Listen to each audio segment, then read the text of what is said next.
우리 주신 말씀을 통해 은혜를 나누고자 합니다. 본문의 예레미야 애가입니다. 우리는 예레미야 선지자 잘 알죠? 눈물의 종, 또 사랑의 선지자.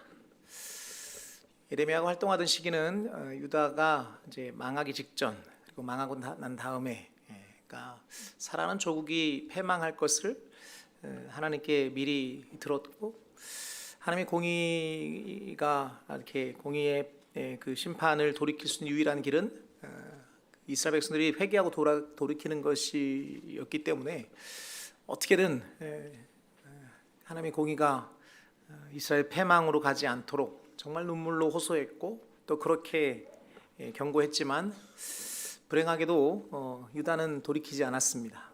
오히려 거짓 선지자들의 말에 미혹돼서 성전이 있는 한 이 나라는 망하지 않는다.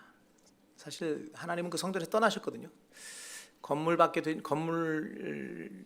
불과한 그 성전 믿고, 심지어 허황된 꿈을 꾸고 다윗의 때처럼 다시 흥왕케 하실 것이다 라고 하는 그 거짓 선지자들의 거짓말에 속아서 하나님이 원하시는 공의와 정의는 다 내팽개치고 여전히 불법을 행하면서 그렇게 죄악으로 치닫게 되고, 그리고 마침내 바벨론에 의해서 이스라엘은 망하게 됩니다. 바벨론이 예루살렘을 침공할 때 그 잔혹하고 비참한 그런 일을 겪었고, 또 살아가는 유다 백성들은 다 포로가 돼서 뿔뿔이 흩어지는, 많은 사람이 죽고 많은 사람이 고통당하고, 그 와중에도 예레미야는 하나님이 그들을 포기하지 않으셨다고 하는, 그리고 언젠가 다시 회복시키실 것이라는 약속의 말씀 붙들고 이렇게 애가를 지어서 그들을 권면하고 위로했던 그 말씀의 한복판에 있습니다. 사랑의 선지자 예레미야의 하나님에 대한 그 성품에 대한 선언은 하나님이 선하시다는 것입니다. 25절 같이 읽어볼까요? 25절 읽겠습니다. 시작. 기다리는 자들에게나 구하는 영혼들에게 여호와는 선하시도다. 아멘. 여호와는 선하시도다. 이게 선하다라고 번역되어 있는 히브리어 원어가 토부입니다. 토부. 개인적으로 이 토부라는 말을 좋아하는데, 뭐 선하다, 좋다라는 의미예요. 그래서 영어로는 good, God is good 할 때 그 것으로 번역되고, 근데 이제 단순히 이제 그냥 좋다라는 뜻이 아니고, 이 토부는 하나님의 뜻과 목적에 부합할 때 쓰이는 단어입니다. 이 토부라는 말이 처음 등장한 게 창세기 1장이거든요. 천지를 창조하실 때 하나님이 이르시되 빛이 있으라 하시니 빛이 있었고 빛이 하나님 보시기에 좋았더라. 창조의 순간이 있을 때마다 보시기에 좋았더라, 보시기에 좋았더라, 보시기에 좋았더라 반복되고, 특별히 마지막 사람을 지으시고는 보시기에 심히 좋았더라 라고 하십니다. 이 토부가 바로 좋았더라입니다. 그러니까 하나님의 창조는 하나님의 뜻과 목적에 부합하는 행동이었고, 그것은 하나님 보시기에 좋았던 거죠. 그러니까 하나님의 창조는 완전한, 하나님 보시기에 너무너무 좋은 그런 창조였던 거죠. 이렇게 하나님의 선하심은 그분의 뜻과 목적에 부합하는 것입니다. 그리고 그분의 뜻과 목적은 그분의 성품상 의와 또 옳음과 또 온전함으로 이루어진 것입니다. 근데 문제는 이제 그 선하다는 그 기대가 우리가 바라는 선함과 주님의 성품에 기인한 선함의 갭이 좀 있습니다. 주로 우리는 선하다 그러면, 좋다 그러면 대부분 좋은 게 좋은 거잖아요. 좋은 게 좋은 거니까 그냥 뭐 죄도 적당히 덮고, 그 다음에 뭐 그냥 적당히 눈 감고 그냥 내가 원하는 거 바라는 거 그냥 이루어지고, 이게 우리가 기대하는 선함이거든요. 근데 하나님은 그러실 수가 없는 분이에요. 그분의 성품이, 그분의 사랑에는 늘 의가 같이 붙어 있습니다. 그러니까 무조건 덮어놓고 사랑할 수 없는 분이에요. 그분의 사랑과 공의가 온전히 조화를 이루신 분이니까. 그러니까 하나님의 선하심에 대한 우리의 기대가 그 내가 좋게 생각하는, 그냥 좋은 게 좋은 거라고 하는 그 잘못된 선에 대한 기대가 하나님의 선하심을 의심하게 해요. 그런 의미에서 대표적으로 많이 오해되는 본문이 로마서 8장 28절이거든요. 그래서 잘하는 우리가 알거니와 하나님을 사랑하는 자 곧 그의 뜻대로 부르심을 입은 자들에게는 모든 것이 합력하여 선을 이루느니라. 할렐루야. 이건 하나님 모든 것이 합력해서 하나님의 뜻과 목적을 이룬다는 선언이거든요. 근데 우리는 이 본문을 어떻게 읽느냐면 모든 것이 합력하여 내가 원하는 바를 하나님이 이루어 주신다. 이렇게 읽어요. 아닌 것처럼 그렇게 시름이 떼고 있어도 다 알아요.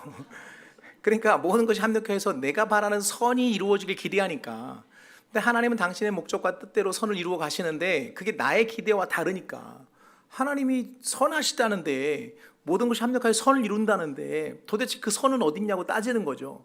그리고 내가 보니까 내가 경험한 하나님은 선하시지 않아 라고 착각하거나 오해하는 거죠. 여러분, 하나님은 선하십니다.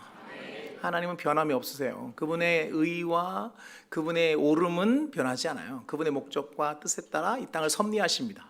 그분은 선하십니다.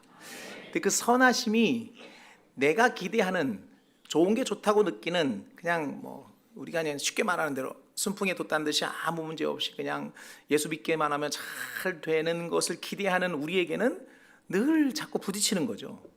하나님의 선한 의도와 그 선하심에 대한 기대가 내 욕심으로 인한 기대를 가지니까 그래서 오해하게 되는 겁니다. 근데 여러분 그거 아십니까? 내가 원하는 대로 되면 세상 큰일 납니다. 우리가 원하는 대로 안 돼서 감사한 거예요. 여러분, 우리는 다 욕심이 많잖아요. 그리고 치우쳐 있잖아요. 내가 원하는 거 딴 사람도 원하잖아요. 여러분 다 복권 됐으면 좋겠죠? 여러분 복권 사고 다 되길 원하면 복권의 가치가 5,000원인가 밖에 안 돼. 뭐 500원 된다나? 뭐 안 된다는 거 같아요. 다 되면 큰일 나요.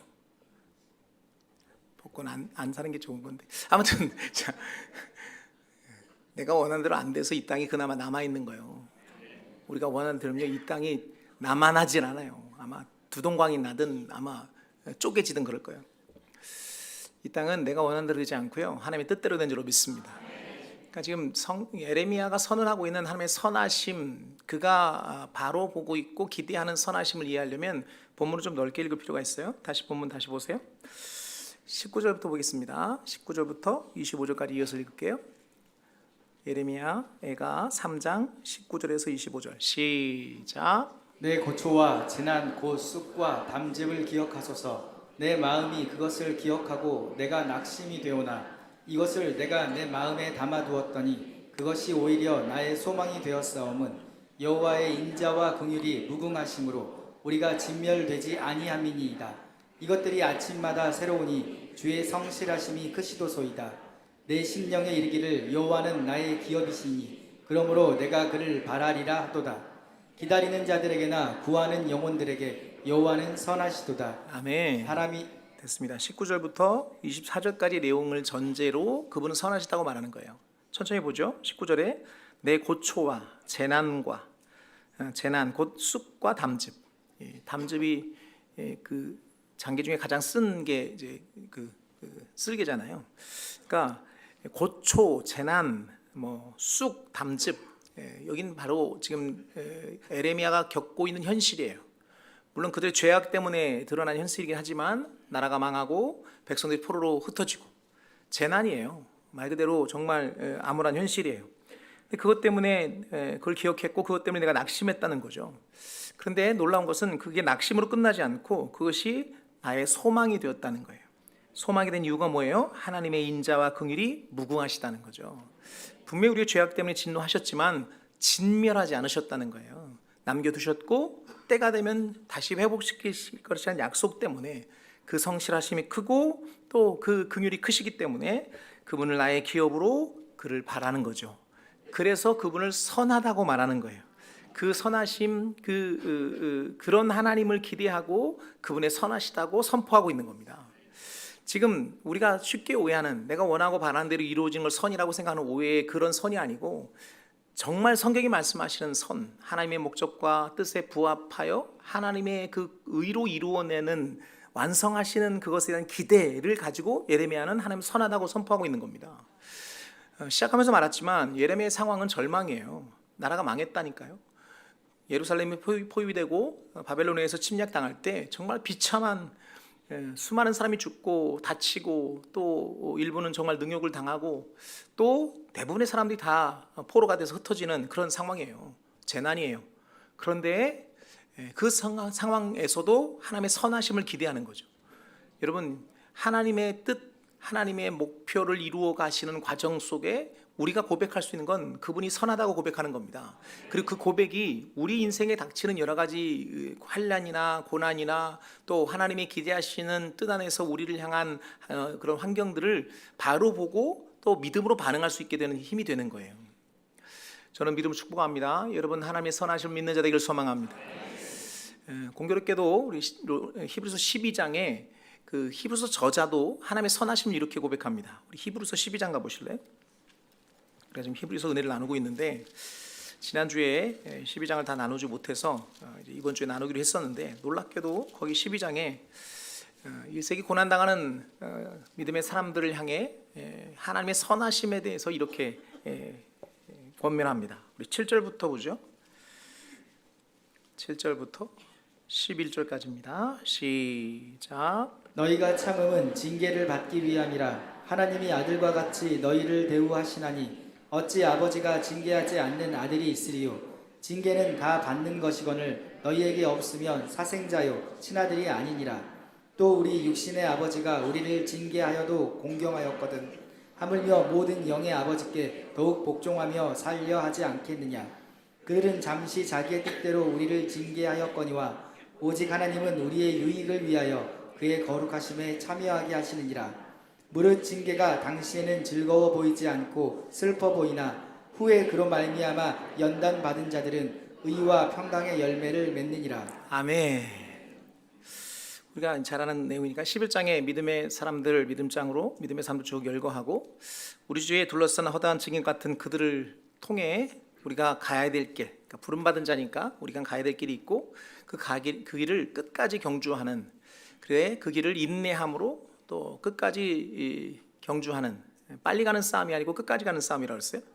그리고 그 길을 가기 위해 우리는 믿음의 주, 그러니까 믿음의 창시자이고 온전케 하시는 완성하시는 예수 그리스도를 바라보자 권면했잖아요.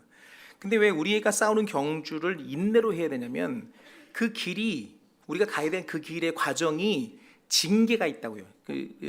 7절에 너희가 참음은 징계를 받기 위함이라. 근데 여기 징계라는 말이 좀 이렇게 오해를 사는 게, 이 징계가 벌, 심판 이런 개념이 아니고 여기서 말한 징계는 교훈, 그 다음에 책망 이런 거예요. 똑같은 표현이 어디서 쓰이냐면 에베소서 6장에 보면 아비들아 너희 자녀를 노엽게 하지 말고 오직 주의 교훈과 훈계로 양육하라 할 때 이 훈계가 징계예요.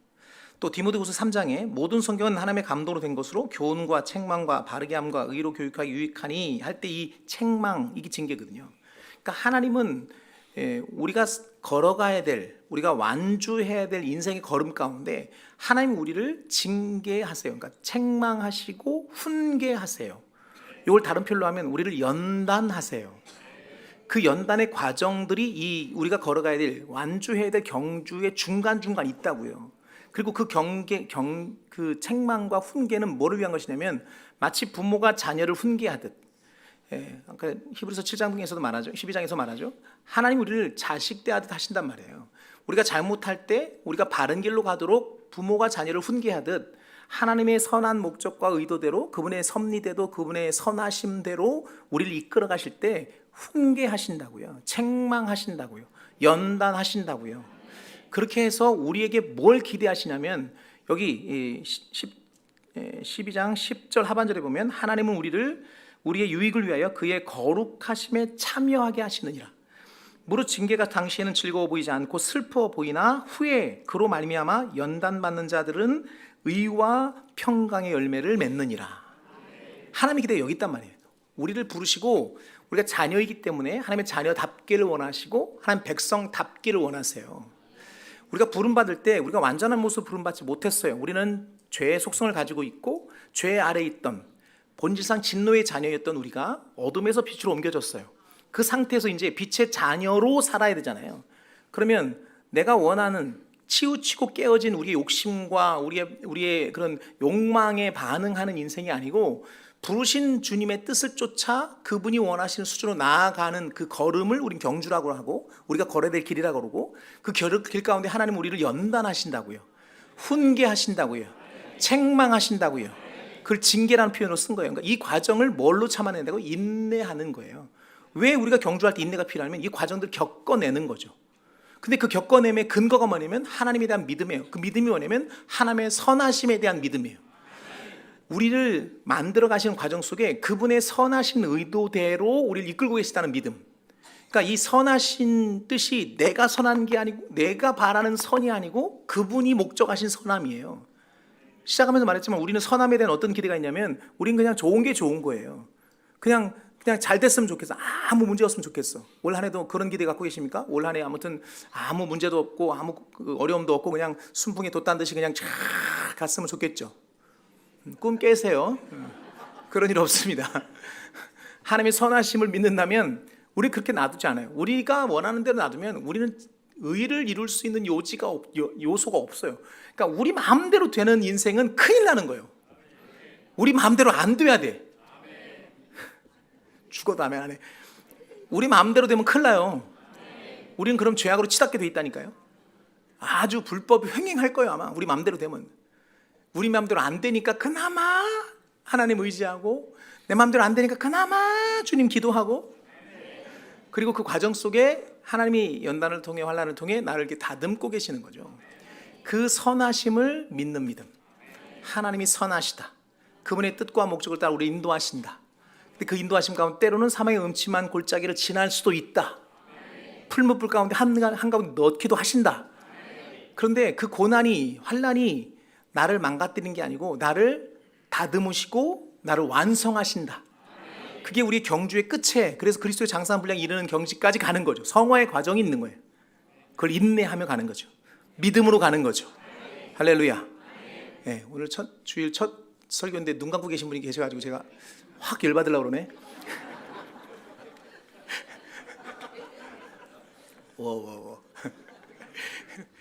제가 원고 설교를 하지 않잖아요. 원고를 다 써놓지만 사실은 그날 주신 내용 가지고 하는데 가끔 내가 확 깨게 하는 경우도 있어요. 그래서 웬만하면 저 졸거나 이래서 안 쳐다봐요 내가 일부러. 근데 오늘은 눈이 자꾸 들어오네. 첫날이라 그런가? 나 열받게 하지 말고. 자 다시 하나님이 선하십니다. 그분의 오르시고 온전하신 뜻을 쫓아 우리를 만들어 가시는 그분이 우리를 향한 기대는 언제나 선해요. 근데 그 선하다는 그분의 선하심과 내가 기대하는 선의 그 차이 때문에 하나님의 선하심에 대한 우리가 오해를 한다고요. 내가 바라는 대로 안 되니까 하나님 안 선하셔. 아니에요. 그분은 선하세요. 내 바람이 내가 원하지 않는 방향으로 가니까 그렇게 오해하는 거죠. 잊지 말아야 합니다. 하나님 우리를 때로는 연단 가운데 두세요. 우리를 풀무불에 넣기도 하세요. 그런데 그 과정 가운데 그걸 견뎌내는 게 인내이고 그 견뎌낼 근거가 믿음이에요. 하나님의 선하심에 대한 믿음. 지금 히브리 기자가 그렇게 지금 1세기 고난당하고 있는 지체들에게 권면하고 있는 거예요. 동일하게 오늘 히브리서를 읽고 있는 우리에게도 동일한 권면을 하고 계신 거예요. 하나님이 우리를 연단하신다. 징계하신다. 책망하고 견책하신다. 그렇게 해서 원하시는 게 뭐예요? 자녀다움으로 백성다움으로 성숙함으로 그렇게 우리를 이끌어 가신다고요. 아멘. 그러므로 축복합니다. 올 한 해도 하나님이 그렇게 우리를 인도해 가실 것입니다. 선한 뜻대로 인도해 가실 것입니다. 그래서 우리는 하나님의 선하심에 추호의 의심도 없어야 돼요. 그러니까 그런 그 마음이 있을 때 고난이라고 이렇게 우리가 정의하는 어려움이라고 말하는 그런 일들이 있을 때 그 어려움을 대하는 태도가 달라져요. 이게 성도의 구별됨이에요. 똑같은 고난이 있을 때 사람들은 고난 앞에 무릎 꿇고 환경 앞에 무릎 꿇고 나는 힘들게 하는 원수도 사람들을 막 그냥 죽이네 살리네 막 그러면서 막 그렇게 살잖아요. 근데 우리는 그럴 필요가 없는 거예요. 왜냐하면 그걸 누가 인도하시고 계신 거예요? 하나님 인도하고 계신 거예요. 근데 그분이 선하세요. 그분이 오르세요. 그렇기 때문에 고난을 대하는 우리의 태도가 다른 거죠. 그래서 고난 앞에 무릎 꿇는 게 아니고 그 고난을 넘어서 섭리하신 하나님을 바라보게 되는 거죠. 그게 믿음의 사람들의 삶의 태도라고요. 그리고 하나님 우리에게 그걸 기대하시는 거예요. 그래서 우리에게 있어지는 모든 것은 나를 훈련하는 과정이고 나를 만드는 과정인 거예요. 이해되시면 아멘. 그래서 그 고난 가운데 그 비참한 현실 가운데도 예레미야는 하나님의 선하심을 노래하고 있는 거죠. 그분의 선하심, 우리의 삶을 인도하시는 선하심, 여전히 선하신 줄로 믿습니다.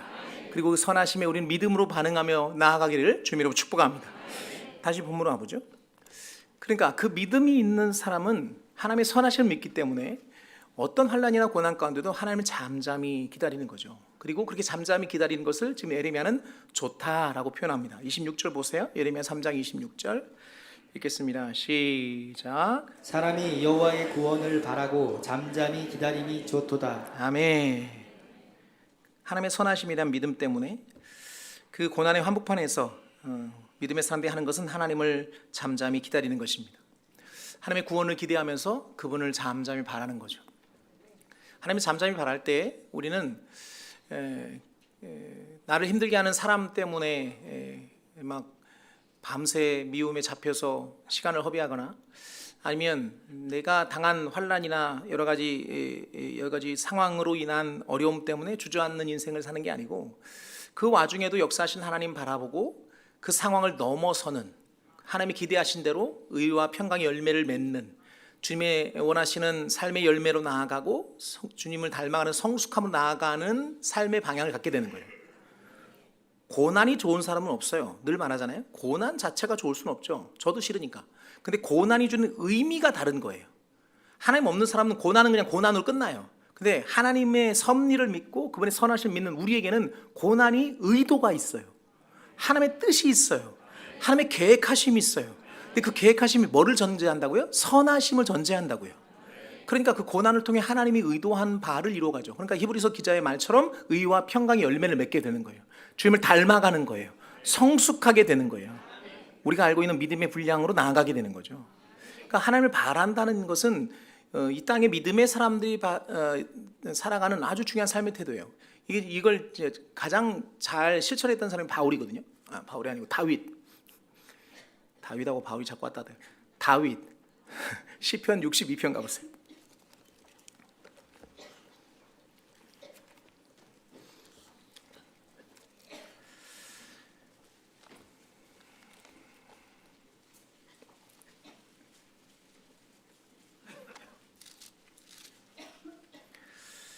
우리 1절부터 8절까지 읽을까요? 찬양으로도 많이 부르는 찬양인데 이 고백이 정말 위대한 고백이거든요. 자, 시편 62편 1절에서 8절까지 나의 고백으로 읽습니다. 시작. 나의 영혼이 잠잠히 하나님만 바라며 나의 구원이 그에게서 나오는도다. 오직 그만이 나의 반석이시요 나의 구원이시요 나의 요새이시니 내가 크게 흔들리지 아니하리로다. 넘어지는 담과 흔들리는 울타리 같이 사람을 죽이려고 너희가 일제히 공격하기를 언제까지 하려느냐. 그들이 그를 그의 높은 자리에서 떨어뜨리기만 꾀하고 거짓을 즐겨하니 입으로는 축복이요 속으로는 저주로다. 나의 영혼아 잠잠히 하나님만 바라라. 물은 나의 소망이 그로부터 나오는도다. 오직 그만이 나의 반석이시요 나의 구원이시요 나의 요새이시니 내가 흔들리지 아니하리로다. 나의 구원과 영광이 하나님께 있으며 내 힘의 반석과 피난처도 하나님께 있도다. 백성들아 시시로 그를 의지하고 그의 앞에 마음을 토하라. 하나님은 우리의 피난처시로다. 할렐루야. 하나님 우리의 피난처시로다. 나의 영혼이 잠잠히 하나님만 바라며 나의 구원이 그에게서 나오는도다. 오직 주만이 나의 반석이시요 나의 구원이시요 나의 요새이시니 내가 크게 흔들리지 아니하리로다. 다윗이 이렇게 노래할 때 그의 삶이 평안하기 때문에 그 삶이 문제가 없기 그냥 순풍에 뒀다는 듯이 잘 되기 때문에 이 노래를 하고 있는 게 아니에요. 3절 4절에 뭐라고 그럽니까? 넘어지는 담과 흔들리는 울타리 같이 사람을 죽이려고 너희가 일제히 공격하기를 언제까지 하려느냐. 그들이 그를 그의 높은 자리에서 떨어뜨리기만 꾀하고 거짓을 즐겨하니 입으로는 축복이요 속으로는 저주로다. 그러니까 다윗의 삶을 돌이켜보면 그는 기름 부음 받음부터 그 다음에 그에게 찾아온 것은 온통 고난이었어요. 살기 위해 몸부림하는. 그러니까 다윗이 잘못한 거는 골리앗을 이긴 것 말고는 잘못한 게 없어요. 그런데 사울이 그렇게 승리하고 돌아오는 길에 여인들이 한 말, 사울은 천천히요 다윗은 만만히로다. 그 말에 꼭지가 돌아가지고, 왜냐하면 사울의 관심은 온통 사람들의 그 인정이었거든요. 그러니까 사울 왕이 하나님께 버림받게 된 아말렉과의 전쟁에서 그렇게 불순종한 이유도 사실 백성들이 원하는 것이었기 때문에 그래요. 그러니까 전쟁을 하면 전쟁에 나간 사람들이 원하는 건 노획물을 거두는 거거든요. 근데 하나님의 명령은 진멸하라는 것이었어요. 근데 하나님의 명령보다 백성들의 요구를 크게 받던 게 사울이에요. 그리고 그것은 하나님의 나라의 왕으로는 적합하지 않았던 거죠. 그래서 사울은 버림받게 되는데요. 그러니까 그의 관심은 온통 백성들의 인기였어요. 그런데 그 전쟁이 끝나고 돌아왔는데 인기가 누구한테 갔어요? 지금 다윗에게 간 거예요. 그러니까 자기의 지금 존재 이유가 사라진 거죠. 그러니까 개인적으로는 사위이고 또 국가적으로는 나라를 구한 영웅인데 죽이려고 안달이 된 거죠. 그래서 막 그냥 창을 집어던지기도 하고 막 국가의 군사력을 동원해서 다윗을 잡으려고 달라들고. 그러니까 그걸 국가의 힘으로 한 사람을 죽이려고 하니까 거기 살아남기 위해서 다윗이 얼마나 많이 그냥 숨어 다니고 또 살기 위해 미친 짓도 하고 온통 그런 일을 겪었어요. 그리고 왕이 돼서도 마찬가지예요. 왕이 돼서도 그의 왕권을 흔드는, 그리고 계속해서 자신을 넘어뜨리려고 하는 그 일들이 계속 반복됐다고요. 그러니까 그 고난 가운데 뭐 웬만한 사람 같으면 막 자신을 미워하는 사람 같이 미워해서 막 정적을 다 제거하고 막 그럴 만도 한데, 다윗의 놀라움은 그때 어떻게 했다는 거예요? 잠잠히 하나님을 바랐다는 거예요. 여러분, 여기 성도의 삶의 태도가 있습니다. 뭐 다윗하고 똑같지는 않겠지만 우리에게도 하나님의 선하신 의도 안에서 우리를 연단하시기 위한, 우리를 의와 평강의 열매를 맺게 하기 위한, 주님을 닮아가고 하나님의 자녀답게, 하나님의 백성답게 살게 하기 위한 하나님의 그 징계하심, 그분의 연단하심이 있거든요.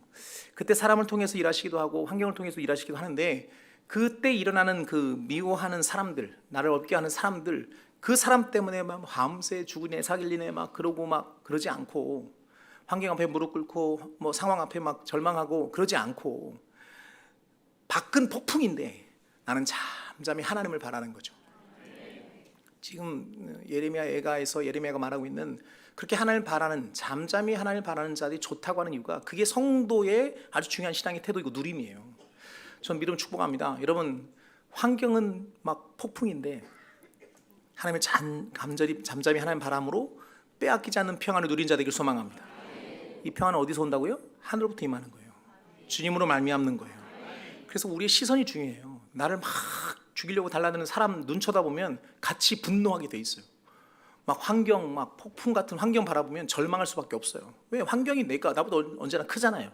우리는 자연 앞에 서면, 환경 앞에 서면, 이 시대의 흐름 앞에 서면 우린 정말 보잘것없는 존재거든요. 막 폭풍 같은 환경 가운데 우리가 뭘로 버티겠어요? 절망할 수밖에 없어요. 근데 그때 환경 보지 않고 주님을 잠잠히 바라는 거예요. 할렐루야. 그럴 때 그 환경을 넘어서게 되고, 나를 미워하고 원수 같은 사람들을 품게 되고, 그 사람들이 뭐라고 하거나 말거나, 요 정도 경지가 돼야 되는데 그러거나 말거나, 따라해요. 그러거나 말거나 나는 주님만 볼란다. 그러면 이기는 거예요. 그러면 막 나를 막 노엽게 하려고 하는 사람들이 더 미쳐. 막 그냥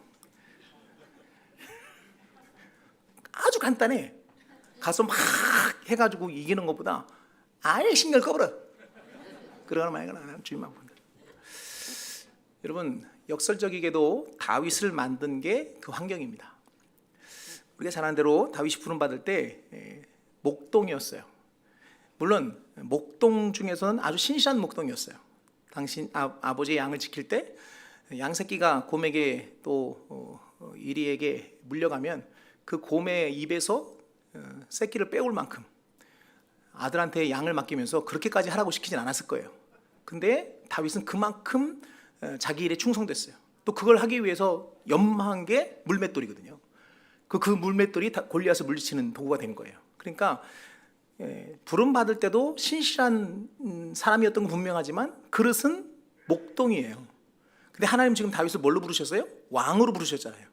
그러니까 아무리 신실해도 목동의 그릇과 왕의 그릇은 달라요. 그러니까 하나님은 이 목동의 그릇인 다윗을 왕의 그릇으로 만들어야 되니까, 이건 적당히 이게 패가지고 만들 수 있는 수준이 아니에요. 이거는 그냥 불물에 넣어가지고 아예 새로 빚어야 돼. 그러니까 그 연단 속에 집어 넣으신 거예요.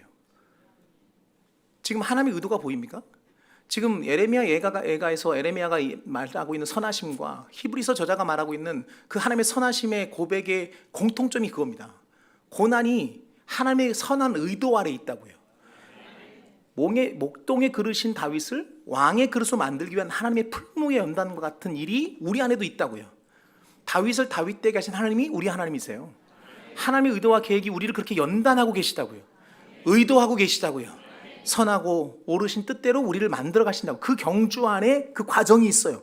그때 우리에게 필요한 건 동일하게 하나님을 잠잠히 바라는 것인 줄로 믿습니다. 그래서 그런 바람을, 그 잠잠히 하나님을 바라보는 모습을 지금 예레미야가 좋다라고 표현하는 거예요. 그래서 권면하는 겁니다. 두 가지 잊지 말아야 합니다. 하나님은 선하십니다. 내가 바라고 원하는 선이 아니고 그분의 뜻과 목적에 합한 선함이에요. 그분은 변함없이 그분의 뜻대로, 그 섭리대로 이 땅을 이끌어 가십니다. 내 삶을 인도해 가십니다. 그리고 내 삶의 과정 속에 내가 완주해야 되는 그 경주의 걸음 속에 나를 위한 연단과 징계라고 표현된 교훈과 책망이 그 안에 있습니다. 그 목적은 우리를 다듬는 거예요. 완성해 가는 거예요. 이걸 신학적으로 성화라고 그래요. 우리를 성화하기 위한 과정들이 있어요. 그래서 그 경주를 끝까지 가되 인내하며 가는 거예요. 믿음으로 가는 거예요. 그러면 우리의 과정 속에 뭐가 맺히냐? 의와 평강의 열매가 맺히는 거예요. 이걸 기대하시는 거죠. 할렐루야. 그러므로 올해도 하나님은 우리를 그렇게 인도해 가실 겁니다. 이 말의 의미는 고난도 있을 수 있다 그 말이에요. 왜 갑자기 아멘 주면 안 돼요. 여기서 고난도 있을 수 있어요. 어렵게 하는 인간도 생길 거예요. 아주 왼수 같은 것도 생길 거예요. 아멘 주면 안 된다니까. 있을 거예요. 그런데 그때 사람 보지 말고 환경 보지 말고 우리 잠잠히 하나님만 바라봅시다. 그러면 여기는 폭풍인데 여기는 평안이야. 이 정도 수준은 돼야 돼. 우리 옆 사람 인사합시다. 우리 이 정도 수준은 돼야 합니다. 뭔 말인지 알아듣고 지금 하는 거지? 밖은 폭풍인데 여긴 평안이에요. 여러분, 성도의 누림이 이런 거예요. 예수 믿으면 복 받는다 개념이 그냥 예수 믿으면 잘 먹고 잘 산다, 뭐 순풍이 돋는지 아무 문제 없다, 그 개념이 아니에요. 똑같은 환난인데 환난의 의미가 달라. 환난을 이해하는 이해가 달라. 환난을 바라본 시선이 달라요. 무의미하고 고통을 주기 위한 고난은 없어요. 하나님이 섭리하시는 한, 그분이 선하시기 때문에 고난을 통해 나를 기대하는 바가 있죠. 내가 변화되길 원하고 주님 안에 성숙하길 원하고 주님을 닮아가길 원하고 하나님의 그 역사 가운데 있다고요. 우리 걸음은. 그럼 우리의 걸음 가운데 고난은, 허튼 고난은 없어요. 여러분 인생 가운데 때로는 이 인간 만나지 말았어야 하는 그 인간도 있잖아요. 다 있어요. 없을 수가 없어. 근데요, 그 인간도 하나님이 여러분을 다듬으시는 도구일 뿐이에요. 그러므로 그 인간 죽이네 살리네 그럴 필요 없어. 왜 아멘이 줄어들어? 그럴 필요 없다고요. 오늘부로 그 문제 해결하십시다. 제발 그 인간 때문에 밤새 막 그냥 죽이네 살리네 막 얼굴이 붉었다 푸렸다 그거 하지 마. 없어서 아멘 안 하는 거야? 아니면 죽어도 못해 그거? 이제는 좀 열어놔야 돼요. 그거 하나님의 도구예요. 아멘. 그것 때문에 내 인생 허비하지 맙시다. 우리 하나님께 주목하십시다. 잠잠히 하나님만 바라보십시다. 다윗이 그 폭풍 가운데 잠잠히 하늘 바라고 본인만 그런 게 아니고 백성들한테 시시로 여호와를 의지하라, 주님만이 우리의 피난처시다 라고 고백했던 것처럼 우리의 삶이 그 고난 가운데 주님 바라고 그렇게 살아낸 삶의 여정을 통해 믿음의 지체를 같이 나눌 수 있는 거죠. 동일한 고난을 당하고 있는 지체에게 할 말이 있는 거예요. 나도 그런 일을 당했는데 내가 그때 주님 바라봤어, 우리 주님 바라봅시다 라고 말해줄 수 있는 거죠. 하나님 우리를 그렇게 해서 공동체 안에 두십니다.